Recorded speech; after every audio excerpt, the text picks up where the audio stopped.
লাবণী, তুই না একবারে তরকারির কড়াই টড়াই সব নিয়ে বয়ে গেলি। আমি নি বুঝছি তোরা খানি চাষি এত কর এখন আমি এগুলা কি শাক দিয়া তরকারি? জালি কুমড়া। চাল কুমড়া? জালি কুমড়া চাল কুমড়া একটা। না, মা হইলো বাড়ির শাক পাঠাইছে আমার জন্য। আসলে শাকের তরকারিটা খুব মজা হয়েছে, মাশাআল্লাহ, অনেক সেই স্বাদ হয়েছে।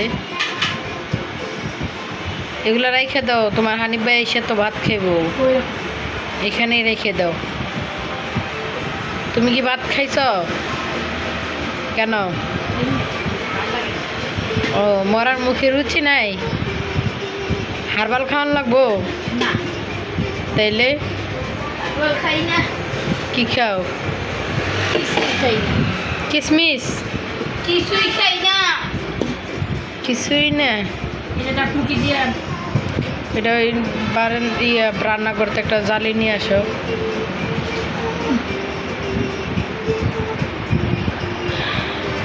এই যে চলতেছে টিভি, এইখানে আমরা বৈশা বৈশা খাই। এই যে হলো বারান্দা, এই বারান্দার শব্দে আমার মাথাটা একদম শেষ হয়ে গেল।